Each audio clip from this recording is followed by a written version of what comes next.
इस सेगमेंट की शुरुआत करने के लिए बेसिक मैथ्स की थोड़ी बहुत बातें रिवाइज करते हैं। बेसिक मैथ्स में हमने डेरिवेटिव इंटीग्रेशन पढ़ा था, उनके फॉर्मूले याद करवा देता हूँ। जैसे कि इंटीग्रेशन करना है t to the power n dt का मुझे, तो ये इंटीग्रेशन कैसे होता है, इसका आंसर आता है t का पावर n+1 अपॉन n+1, है ना, जिसमें n का वैल्यू ऑब्वियसली -1 नहीं होना चाहिए, साथ में कांस्टेंट ऑफ इंटीग्रेशन होता है बेटा। ऐसे इसको कहते हैं इंडेफिनाइट इंटीग्रेशन, क्योंकि यहाँ पे रेंज नहीं दिया गया है कहाँ से कहाँ जाना है। अगर वो रेंज दिया होता है तो उसको हम लोग डेफिनाइट इंटीग्रेशन कहते हैं।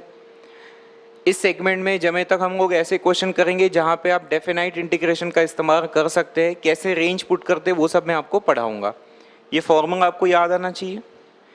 एक और फॉर्मूला मैंने आपको पढ़ाया था कि if you take integration of 1/t dt, हालांकि मैंने फॉर्मूले x की टर्म्स में पढ़ाए थे, आप इसको t के टर्म्स में यूज़ कर रहे हैं, उससे कोई फर्क नहीं पड़ता।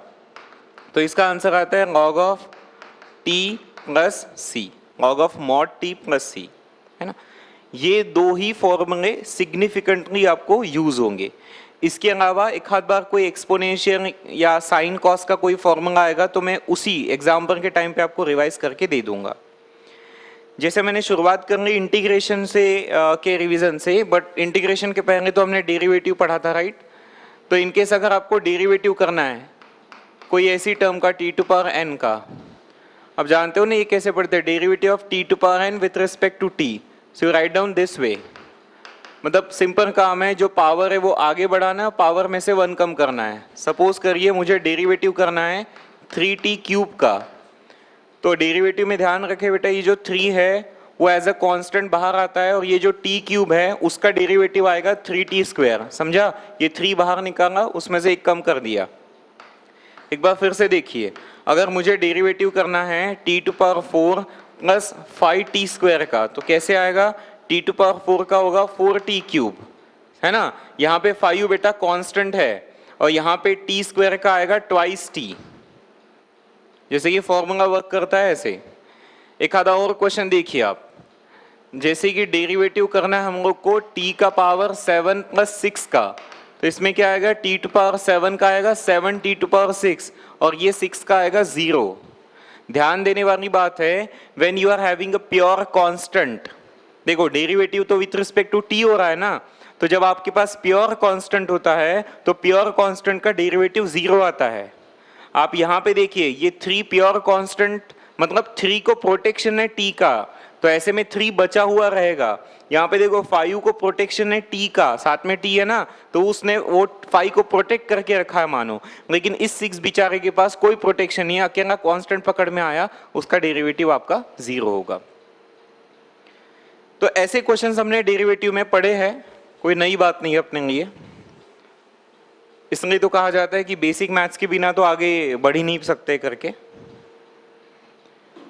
हाँ, और क्या, अब हम लोग को क्या पढ़ना है, देखिए याद होगा आपको, मैंने एक बार ही फॉर्मूले पढ़ाए थे 1D मोशन के, पूरा एक चार्ट पढ़ाया था, uniform motion, non uniform motion. Non uniform motion में एक्सेलरेटेड मोशन में एक तो था UAM और एक तो था non UAM। Now if you might remember, तो वहाँ पे एक नॉन UAM का एक आखिरी सेगमेंट बना था, अभी भी आप वो रिवाइज करके देख सकते हैं। तो नॉन UAM में मैंने कहा था कि आपको कैलकुलस का इस्तेमाल करना होता है। अब ये कैलकुलस क्या होता है, कैलकुलस मतलब डेरिवेटिव इंटीग्रेशन का इस्तेमाल क्या है। देखो मैं मानता हूं कि S का मतलब डिस्प्लेसमेंट, कई बार लोग इसको x से भी डिनोट करते हैं। V का मतलब बेटा वेलोसिटी, और A का मतलब होता है एक्सेलरेशन। तो अब जो मैं बता रहा हूं वो ध्यान से सुनेंगे। ये जो S है, it is always, it might be given as a function of time. आपको अभी क्वेश्चन में पढ़ाऊंगा जिसमें ऐसा लिखा रहेगा कि displacement is equals to some equation consisting of t, उसको हम लोग कहते हैं कि फंक्शन ऑफ t।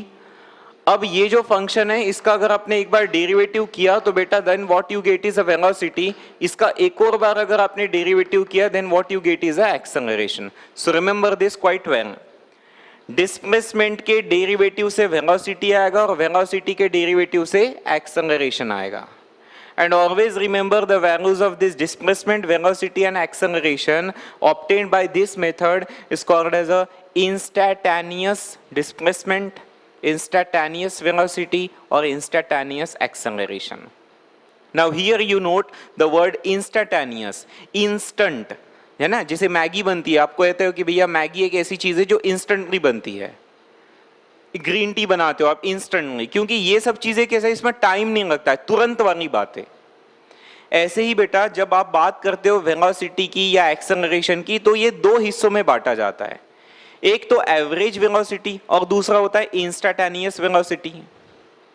एग्जाम्पल के तौर पे आप डेस्टिनेशन ए से डेस्टिनेशन बी तक जा रहे हैं, ए और बी के बीच में 60 किलोमीटर की दूरी है, और मान के चलो ए से लेके बी जाने में आपको 1 घंटा लगा, तो आप कहते हो कि मेरी गाड़ी का स्पीड था 60 किलोमीटर पर आवर।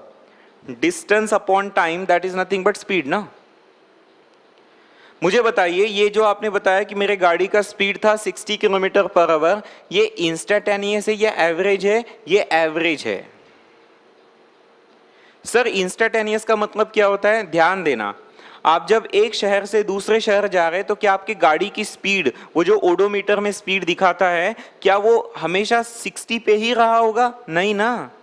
अरे कभी वो ट्रैफिक के अकॉर्डिंग, कभी वो जो है ओडोमीटर दिखा रहा होगा 90 या 100 when you are on to the highway. अगर हाईवे पे रश है या ये कहो कि आप मार्केट से गुजर रहे हैं तो आपकी गाड़ी का स्पीड कम होता है। ये वाला जो स्पीड है जो ओडोमीटर में दिखाता है वो हर वक्त चेंज होते रहता है।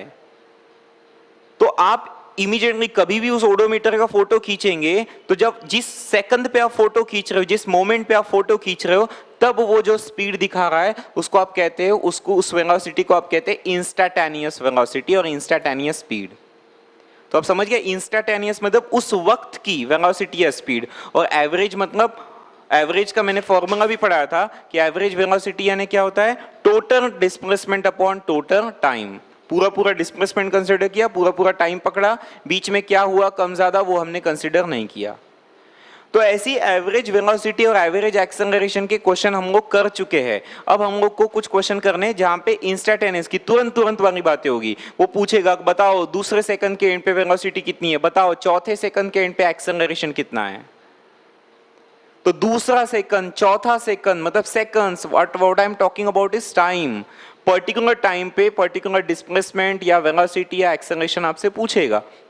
उसी के संदर्भ में मैंने आपको ये चीज सिखाई, तो हमेशा याद रखें डिस्प्लेसमेंट का जब आप डेरिवेटिव करेंगे तो यू गेट वेलोसिटी, एक और बार डेरिवेटिव करेंगे तो you get acceleration. Never ever forget this in your life.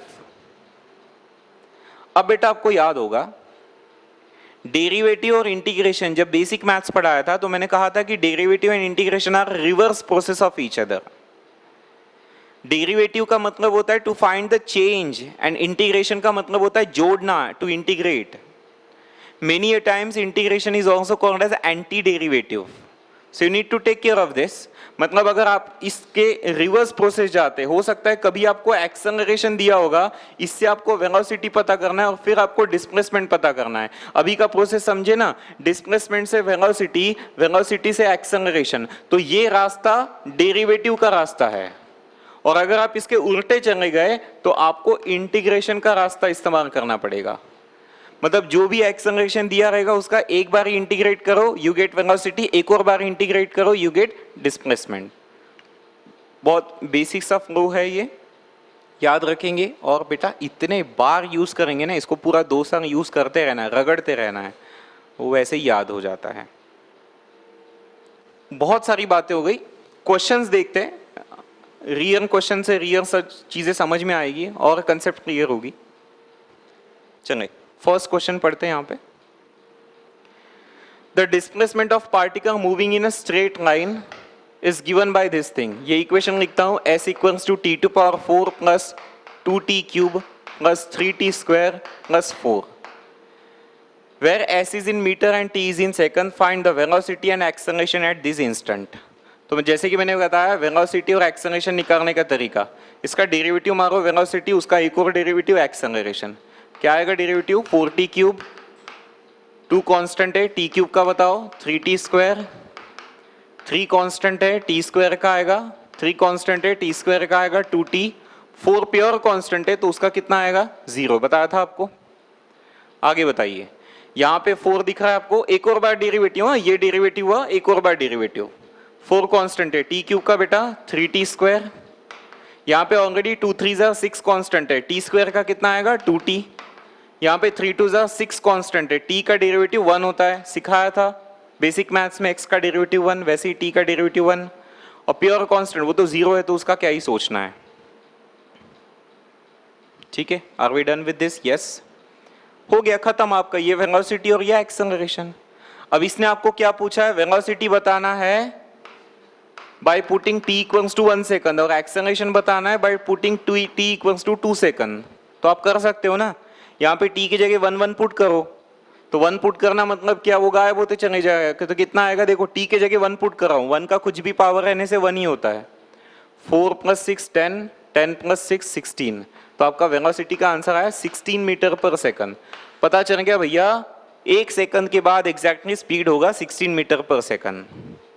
Acceleration की चर्चा करते हैं, यहाँ पे 2 पुटकना पड़ेगा, 2 का स्क्वायर 4, 4 3 12, 12 4 48, सो दिस इज 48, 2 2 4 24 और यहाँ पे 6, तो ये एडिशन करना आपको आता ही है, तो इतना एक्सेलरेशन हुआ। एक्सेलरेशन काय में होता है, मीटर पर सेकंड स्क्वायर में। ये 2 पार्ट थे आपके, और भी कुछ पार्ट है इसी क्वेश्चन में, ये सी और डी पार्ट भी है। सी पार्ट क्या पूछता है, average velocity during the time interval 0 to 2 second and average acceleration during the time interval 0 to 1 second. Now इस पे अच्छे से फोकस करेंगे, ठीक है। ये मिटा दूं बेटा मैं, ये हम लोग कर चुके ना। अच्छा, मैं एक बार थोड़ा और ढंग से लिख देता हूँ नीचे में, ये आपका s था, नीचे लिख के रख देता हूँ। s कितना था, t⁴ 2t³ + 3t² + 4। वेलोसिटी और एक्सेलरेशन आपने निकाला था, वेलोसिटी कितना है बेटा 4t³ plus this is 6t² that is 6t। Acceleration कितना आया 12t² + 12t + 6। चलो नीचे लिख के रख दिया। अब आपके नेक्स्ट सवाल क्या है वो देखते हैं। नेक्स्ट सवाल है, आपको पता करना है एवरेज वेलोसिटी। क्या आपने कभी ये चीज सुनी है? हमने शुरुआत में क्वेश्चन किए थे, एवरेज वेलोसिटी का मतलब सर कितना टोटल डिस्प्लेसमेंट हुआ कितने टोटल टाइम में। अब इस पे ध्यान देना बेटा, टोटल टाइम इंटरवल आपको दिया है, कहां से कहां 0 से 2 सेकंड। मतलब आप देखो क्या करोगे, 2 second minus 0 second, final time minus initial time, और टोटल डिस्प्लेसमेंट यानी final displacement minus initial displacement. ये जो मैंने लिखा है ये नोटेशन समझो, इसका मतलब displacement when the time is 2 second minus displacement when the time is 0 second. तो आंसर क्या आएगा, नीचे में तो 2 - 0 2 आ गया ना बेटा, और ऊपर में S2 का मतलब समझ रही है, S में आपको टाइम की जगह 2 पटकना है तो ही तो पता चलेगा डिस्प्लेसमेंट फॉर 2 सेकंड्स। चलिए अगर आप 2 पटकेंगे तो 2 का पावर 4 कितना 16 प्लस ये 8 2 ये भी 16 आएगा, यहाँ पे 4 3 दैट वुड बी 12 प्लस 4, ये हुआ डिस्प्लेसमेंट फॉर 2 सेकंड्स माइनस, जब आप टाइम के जगह 0 0 0 रखेंगे तो यहाँ पे कितना आएगा 4, so this 4 and 4 getting cancel, rest of the things will give you the answer. तो कितना हुआ ये 32 + 2 34 and that would be 44/2 which gives you 22 meter per second. तो पूरे 2 सेकंड के इंटरवल में, 2 सेकंड के इंटरवल में जो ये एवरेज वेलोसिटी है ये ऐसी है। याद है इसके पहले वेलोसिटी हमने निकाला था वो एवरेज नहीं था, वो क्या था इंस्टेंटेनियस। उसने बताया था कि at the end of 2 seconds कितना है, और ये बता रहा है कि पूरे 2 सेकंड का एवरेज वेलोसिटी कितना है। अब आगे एक और सवाल पूछा गया, उसको भी निपटाते। क्या है बेटा next question, average acceleration. Fine, average acceleration, acceleration की बातें हम लोग 9 10 से करते आ रहे। What is acceleration? It is change in velocity with respect to time So yes, again, what time are we talking about? 0 to 1 second. So yes, we will go from 1 minus 0. Final time minus initial time. And corresponding velocity at the end of 1 second and at the end of 0 second. यही corresponding ऊपर लिखा क्योंकि आपको change in velocity चाहिए. So नीचे में 1 है तो 1 मतलब कुछ भी नहीं है नीचे में. और V1 का मतलब समझ रहे हो, इसमें आपको 1 1 पटकना है. 1 1 1 रखोगे तो 6 6 12 4 16 आएगा. माइनस जब आप यहाँ 0 0 0 रखोगे तो कुछ भी नहीं आएगा. मतलब बेसिकली ये 16 हुआ meter per second square since it is acceleration. So every time we discuss one basic question for every lecture, जो आपको सारी कंसेप्ट सिखा के चली जाए. आगे देखते हैं, नेक्स्ट क्वेश्चन की तरफ बढ़ते हैं. Now before moving on to next question, फिर से कंसेप्ट पे ध्यान दो. पहले क्या पढ़ाया था? डिस्प्लेसमेंट है. डिस्प्लेसमेंट का जब डेरिवेटिव करते हो, ये तरीका होता है डेरिवेटिव लिखने का, है ना, तो इसको आप कहते हो वेलोसिटी. जब आप इस वेलोसिटी का डेरिवेटिव करते हो तो फिर आपको क्या मिलता है? एक्सेलरेशन. मेरे लिखने के तरीके हमेशा अलग हो सकते हैं बट मीनिंग हमेशा सेम होता है. इसके पहले क्या पढ़ाया था आपको कि s मानो कोई फंक्शन है टाइम का, तो इसी का डेरिवेटिव किया तो आपको वेलोसिटी आया, इसी का और एक बार डेरिवेटिव किया तो आपके पास एक्सेलरेशन आया. यही सेम चीज यहां पे लिखा है ना. The meaning is same, the notations are different, nothing to be worried about. s के डेरिवेटिव से v और v के डेरिवेटिव से a. अब यहां पे समझ के चलो, ये जो चीज है ये dv बाई dt, इसमें किसका इन्वॉल्वमेंट है? टाइम का इन्वॉल्वमेंट है. कभी कभी क्वेश्चंस में ये होता है कि टाइम होता ही नहीं है, वहां पे आप फंस जाओगे कि क्वेश्चन में अगर कोई इक्वेशन ही नहीं है जिसमें टाइम है तो आप derivative with respect to time तो कर ही नहीं पाओगे. ऐसे क्वेश्चंस में अभी आपको देखने का मौका मिलेगा. कैसे क्वेश्चंस में? पहले ये सुन लो. इस dv बाई dt को मैं ऐसा लिख सकता हूं dv by ds ds by dt. अब आप देखो, ये dv और dt दिखा, ये dv और ये dt दिखा. ऐसा अज्यूम करके चलो थोड़ा देर कि मानो ये ds और ds कैंसिल हुआ, तो ds कैंसिल हुआ तो वापस dv बाई dt बचा. हालांकि ऐसा कैंसलेशन का कंसेप्ट नहीं चलता है, इसको चेन रूल कहते हैं. वो मैथ्स में पढ़ते बैठेंगे. अभी के लिए आप मनी मन उसको क्रॉस प्रोडक्ट जैसा ही कुछ मान के चलो. इससे क्या बेनिफिट हुआ सर? ये जो है dv बाई ds, ये लिखा है देखो बेटा मैंने, ये dv बाई ds यहाँ पे आया, और ये जो ds बाई dt है, अरे वो तो उसका तो मीनिंग v होता है ना, तो मैंने यहाँ पे v लिखा. तो आज से अभी से लाइफ में हमेशा याद रखूंगा कि एक्सेलरेशन या तो dv बाई dt होगा या कभी कभार मैं उसको v dv बाई ds भी यूज कर सकता हूँ. डिपेंड करेगा डेटा किस टाइप का है. अगर डेटा में आपको टाइम दिया है तो you go with this formula, अगर डिस्प्लेसमेंट दिया है तो you go with this formula. Now let's see the question for that.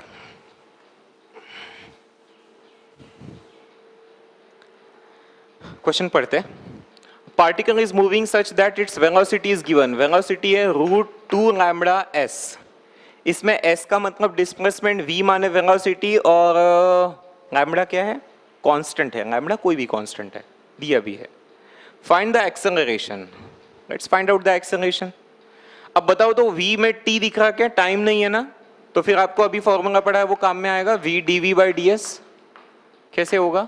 v तो अभी अभी बताया ये है, और d बाई ds, और ये जो v है उसके जगह मैंने पुट किया √2 लैम्बडा s. ठीक है, बस मैंने v का वैल्यू पटक दिया. आगे देखिए, ये हो गया आपका √2 लैम्बडा s. यहाँ पे ध्यान देना, 2 और लैम्बडा कांस्टेंट है, कांस्टेंट को बाहर खींचो, उनकी कोई गलती नहीं होती है. आपको derivative with respect to s करना है. चल लिख देता हूं मैं, ऐसा बचा, इसमें से 2 लैम्बडा बाहर है, सिर्फ √s बचा. ये देखिए √2 लैम्बडा, इनका क्या हो जाएगा? Twice lambda. बचा क्या? √s. और इसका डेरिवेटिव करना है. अभी आप बेसिक मैथ्स की कॉपी उठा के देखेंगे तो आपको पढ़ा है derivative of √x with respect to √x is 1/2 √x. उसी प्रकार इसका आंसर आएगा 1/2 √s. आपको बता दूं ये चीजें हद से ज्यादा इजी है, बस अभी के लिए आपको ये एकदम नया सा है ना, आप 9th 10th में पढ़ते नहीं है सब. थोड़ा टाइम लगेगा कैप्चर होने में, बट सूनर और लेटर में भी एक 3-4-6 महीने की बातें हैं। ये चीज़ें सबसे इजी चीज़ें होती है। ऐसे क्वेश्चन अगर आपको एग्जाम में आ गए तो it turn out to be boon for you and not curse for you, believe me. तो इसका मैंने डेरिवेटिव किया फॉर्मूले के अकॉर्डिंग। रूट एस कैंसर हो गया, 2 getting cancel, what we get is lambda. So here yes, acceleration का value कितना आया बेटा, lambda meter per second square. एक बात बताओ तो, ए का वैल्यू लैम्बडा आया, लेकिन लैम्बडा तो कांस्टेंट है, लैम्बडा कांस्टेंट है मतलब ए का वैल्यू कांस्टेंट आया, और जहां पे ए कांस्टेंट होता है, जहां एक्सेलरेशन कांस्टेंट होता है, वहां उसको यूएएम कहते हैं, यूनिफॉर्मली एक्सेलरेटेड मोशन। मीनिंग अगर आप यहां पे चाहे तो वो 4 इक्वेशन ऑफ मोशन यूज कर सकते हैं, ठीक है। जरूरत नहीं है, मैं बता रहा हूं कि हाँ ऐसे सिचुएशन में एप्लीकेबल है वो सब चीजें। चलिए नेक्स्ट क्वेश्चन पढ़ेंगे। The position of particle moving along the x axis, it is given as, देखो ये find the time interval during the particle during which the particle is moving along the positive x direction. Now listen to this thing. ये अगर मैंने origin माना और मैं कह रहा हूं कि पार्टिकल का मोशन हो रहा है along the x axis. x axis कैसा होता है, हॉरिजॉन्टल। तो पार्टिकल का मोशन शुरू होगा ओरिजिन से, और वो उधर भी जा सकता है, इधर भी जा सकता है, या तो उधर जाके वापस आ सकता है, या तो इधर जाके वापस आ सकता है, this kind of thing. So at any random time, है ना, ये ऐसा मोशन हो रहा होगा, पता नहीं कैसे हो रहा है। मैंने कभी फोटो खींच लिया, पार्टिकल मुझे यहां दिखा P, तो इस P को कहेंगे ना पोजीशन ऑफ पार्टिकल। तो P की O से कुछ ना कुछ तो दूरी है, कितनी दूरी है, X। तो आप बताएंगे कि अगर मैंने सर आपको x का वैल्यू दे दिया, मतलब मैंने आपको पार्टिकल की पोजीशन बता दी, यही पोजीशन बताने के लिए इन्होंने x का वैल्यू दिया है। इस क्वेश्चन से आपको एक बहुत मेजर और अच्छी चीज क्या सीखनी है, देखिए मैंने आपको 2 टाइप के मोशन पढ़ाए थे, एक 1D SD और एक 1D DD। बताइए 1D SD क्या होता है, 1 dimensional motion in a single direction. And when we talk about 1D DD, 1 dimensional motion in more than single direction, double direction बोल दो, ड्यूअल डायरेक्शन कह दो। पार्टिकल सिर्फ जा रहा है एक ही लाइन में, so that is 1D SD। तो बेटा क्या होता है 1D SD में, जो डिस्प्लेसमेंट होता है वही डिस्टेंस कवर्ड होता है। बट 1D DD में क्या होता है, जब आप जाके फिर घूम के आ रहे हो, so this is nothing but the distance, whereas this is the displacement. Displacement का मतलब होता है इनिशियल से फाइनल, और डिस्टेंस का मतलब होता है how much the path is covered. इसमें अभी जो मैंने सिचुएशन बताया कि पार्टिकल जाके ऐसा वापस आ रहा है, जब ऐसा जाके अपना टर्निंग करता है ना वो, तो जहां टर्न मारता है वहां पे वेलोसिटी हमेशा 0 होती है। ये एक्सट्रीमली इंपॉर्टेंट पॉइंट है, आप इसको नोट करके रखें। जब भी पार्टिकल सिंगल डायरेक्शन में घूम रहा है और अचानक अगर वो पलट जाता है, मीनिंग ऐसा होता है कि जहां से टर्निंग किया, जहां से पलटी मारा, वहां पे उसका वेलोसिटी 0 होने वाला है। रिमेंबर, हम बॉल ऊपर फेंकते हैं, तो जब बॉल मैंने ऊपर फेंका तो उसका वेलोसिटी कम कम कम कम होते गया, कम होते होते यहाँ पे कितना हो गया, 0। अरे 0 हो गया मतलब अब वो ऊपर नहीं जा सकता, तो बेचारा नीचे ही आएगा ना। तो ये ध्यान रखे, मतलब जब जब मुझे पता करना है कि क्या किस मोमेंट पे पार्टिकल ने टर्न मारा, तो आप क्या समझेंगे, जब स्पीड 0, मैं लिख देता हूं, स्पीड का 0 होना मतलब पार्टिकल का टर्न होना, और जब पार्टिकल टर्न होगा तब सोचने की जरूरत पड़ेगी कि डिस्टेंस अलग है, डिस्प्लेसमेंट अलग है। और अगर मानो टर्न हो ही नहीं रहा, तो फिर आप कहोगे कि कोई दिक्कत नहीं, जितना डिस्टेंस उतना ही डिस्प्लेसमेंट टाइप का। मोरओवर ओरिजिन है, आपके ऊपर डिपेंड करता है। आप इसको पॉजिटिव डायरेक्शन मान ले तो ये अपने आप नेगेटिव डायरेक्शन होगा। तो पॉजिटिव डायरेक्शन में ट्रैवल कर रहा है, अचानक कहीं से घूम के वापस आ गया, तो इधर अगर आ रहा है वहां से, तो आप मानेंगे कि it is travelling in negative direction. तो पॉजिटिव डायरेक्शन के बाद अचानक निगेटिव डायरेक्शन में ट्रैवल होने का जो उसका जर्नी है वो स्टार्ट कब होता है? फिर से कह रहा हूं, जब वेलोसिटी कितना होता है? 0। बिल्कुल उसी के बारे में आपसे यहां पे क्वेश्चन किया गया है। क्या किया गया है? फाइंड द टाइम इंटरवल, कितने टाइम के लिए पार्टिकल जो है पॉजिटिव एक्स डायरेक्शन में जा रहा है। चलो पता करते हैं। अभी मैंने आपको इतना जो एक्सप्लेनेशन दिया उससे समझ तो गया होगा कि सबसे पहले इसके डेरिवेटिव से वेलोसिटी निकालो। डेरिवेटिव से वेलोसिटी, डेरिवेटिव आता है 6 t का 1 माइनस टी स्क्वायर का बताया था बेटा 2t, और 4 का प्योर कांस्टेंट है तो 0, मतलब ये v का वैल्यू आया। मैंने आपसे कहा था, याद है आपको क्या करना है? v को 0 से इक्वेट करना है, मतलब ये क्या आएगा? 6 माइनस 2t इक्वल्स टू 0। या इतना सब करने से अच्छा डायरेक्ट अपन आंसर ही लिखते ना। हाँ।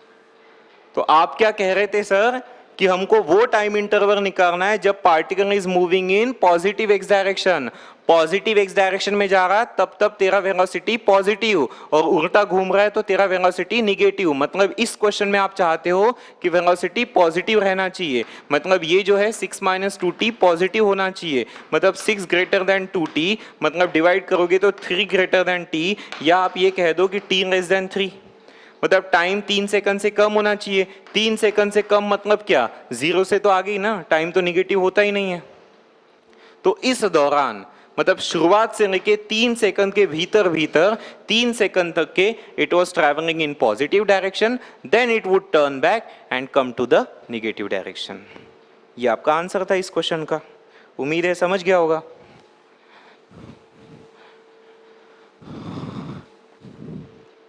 आगे, A particle is moving such that this thing, equation दिया लिख देता हूं मैं फिर से, t cube minus 6t square plus 18t plus 9।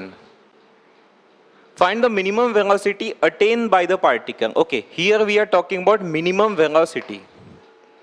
पहले एक काम करता हूं, ये क्या है? डिस्प्लेसमेंट। डिस्प्लेसमेंट के डेरिवेटिव से वेलोसिटी आती है, बोलो डेरिवेटिव 3t स्क्वायर माइनस ये उचक के 20 आएगा प्लस यहाँ पे 18 आएगा, क्योंकि t का 1 और 9 का तो 0। ये आपका वेलोसिटी हुआ ना बेटा। क्या करना चाह रहा हूं देखिए, ये वेलोसिटी का आपको क्या वैल्यू फाइंड आउट करना है? मिनिमम वैल्यू फाइंड आउट करना है। थोड़ा बेसिक मैथ्स याद करूंगा अभी आप, ठीक है। वेलोसिटी का जो इक्वेशन दिख रहा है, क्या ये क्वाड्रेटिक है? मैंने आपको क्वाड्रेटिक पढ़ाया। क्वाड्रेटिक का एक्सप्रेशन, इसका आंसर मैंने कुछ आपको पढ़ाया था क्या कि ये पैराबोला होता है, या तो ओपनिंग अपवर्ड होगा या तो डाउनवर्ड होगा, टाइप की कुछ चीज है। ऐसा भी पढ़ाया होगा कि जो लीडिंग कोएफिशिएंट होता है वो अगर पॉजिटिव है तो इट इज ओपनिंग अपवर्ड, और अगर वो निगेटिव है तो इट इज ओपनिंग डाउनवर्ड।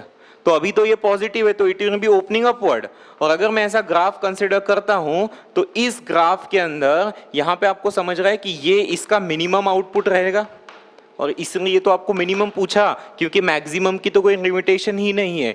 ये मिनिमम वैल्यू कैसे निकालने की सिखाया था आपको। कैसे सिखाया था? ये वाला जो पॉइंट है इसके बारे में आपको बताया था, -b/2a, -d/4a। अब आप ये याद कर लो, बताया था कि नहीं बताया था, फॉर्मूला सिखाया था आपको। इसमें -b/2a मतलब करस्पॉन्डिंग इनपुट होता है, और ये -d/4a मतलब करस्पॉन्डिंग आउटपुट, क्योंकि कभी भी पॉइंट को अपन xy करके लिखते हैं ना, x माने इनपुट, y माने आउटपुट। ये x नहीं, हाँ यहाँ पे तो x वैसे भी नहीं है, ठीक है। d का मतलब डिस्क्रिमिनेंट होता है, तो डायरेक्ट आंसर आ जाएगा। देखिए आंसर कैसे आएगा, ये क्वाड्रेटिक है, इसका डिस्क्रिमिनेंट निकालते हैं। कैसे आएगा discriminant? b square minus 4ac, b square minus 4ac, ये आपका डिस्क्रिमिनेंट हुआ। निकाल लेते, कैलकुलेट करते। 144 माइनस ये आपका हो जाएगा 4 × 54, तो ये कितना होता है? 16, 1, 216। तो ये आंसर हो गया आपका 216। Am I doing something wrong? b square minus 4ac, okay that is good, ठीक है चलेगा। तो अभी आप आगे बढ़ सकते हैं। तो इसमें से अगर मैं 144 को माइनस करता हूं तो ये 2 और 11 में से 4 गए, मतलब ये हो गए 7, 72 आएगा। मतलब ये आंसर आपका कितना है बेसिकली -72। देखिए डिस्क्रिमिनेंट आपका -72 आ गया। तो आपका जो आंसर है मैंने बताया था ये है आपका आंसर। तो आंसर क्या आएगा, minus discriminant is -72 and divided by 4 into A समझते हैं ना, याद है इक्वेशन ax² + bx + c जैसा। तो a मतलब लीडिंग कोएफिशिएंट होता है which is nothing but 3। So how much answer we get is minus minus तो कैंसलेशन हो गया, ये 12 हुआ और ये इसमें 6 से डिवीजन जाएगा, है ना, 6 से डिवीजन जाएगा।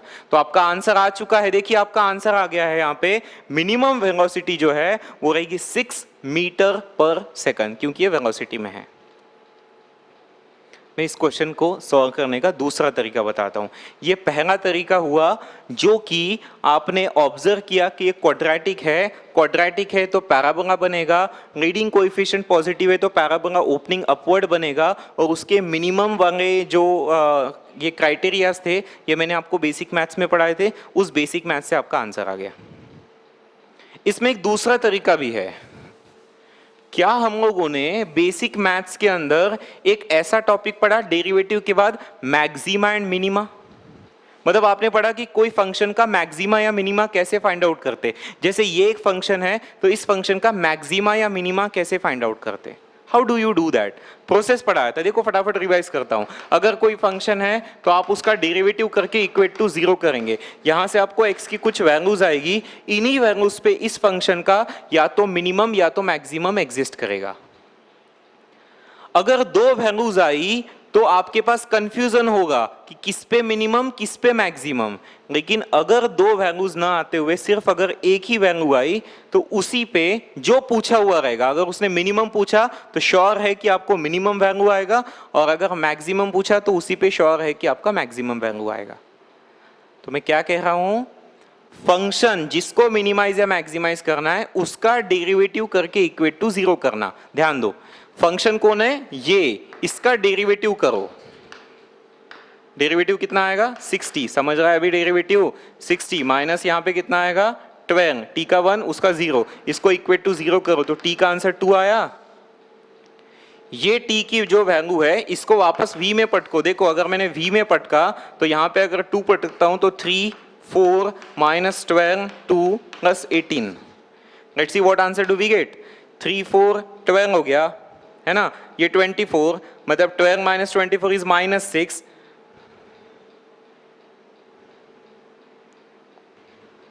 Plus 18 answer.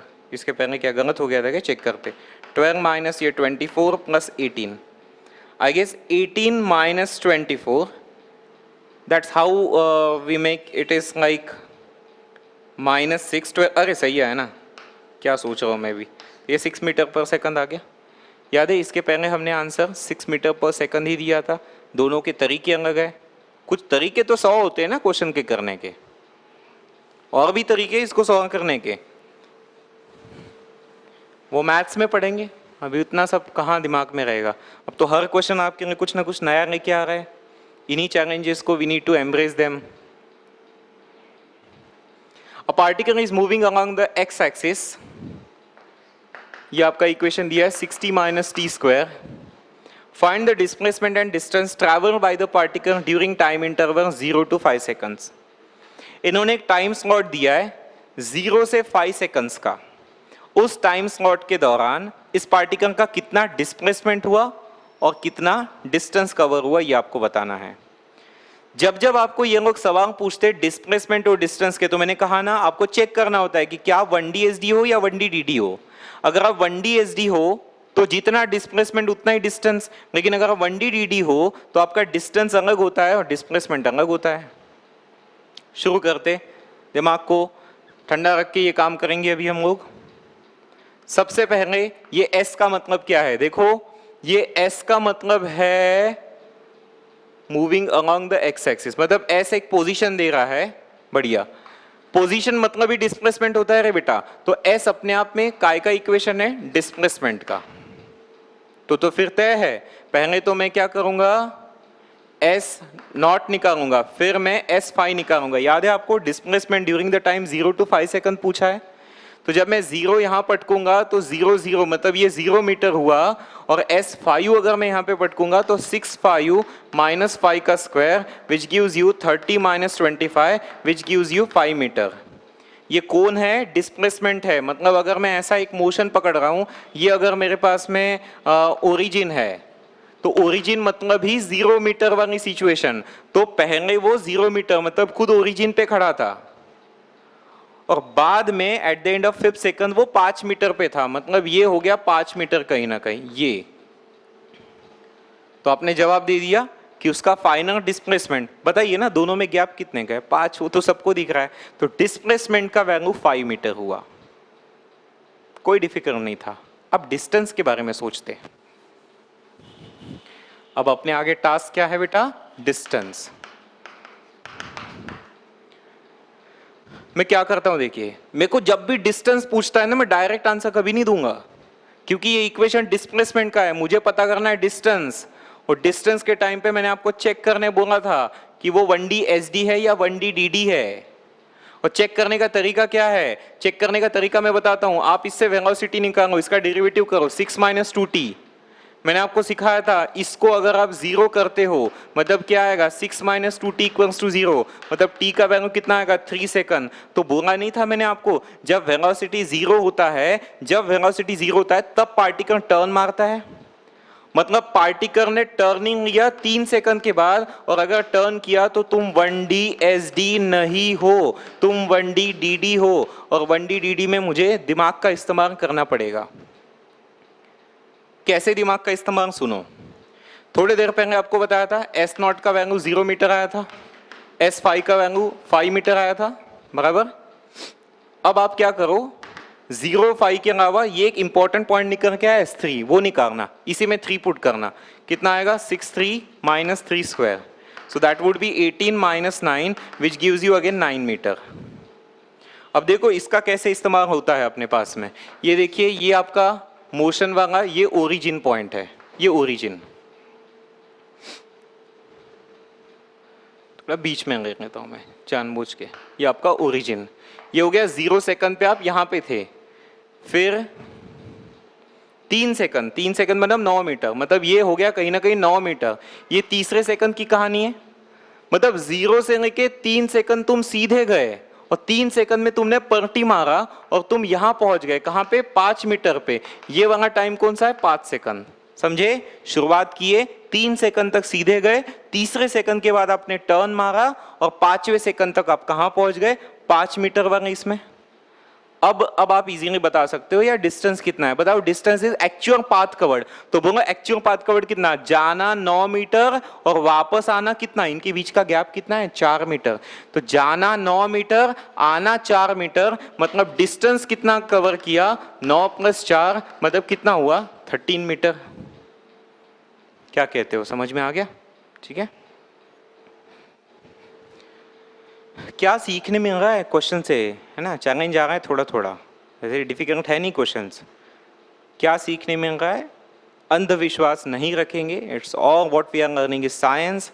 हर चीज़ में, हर क्वेश्चन में वो अपने को चैलेंज देगा और अपने को फुल फाइट मारना है, उसको जीतना ही है एनी हाउ।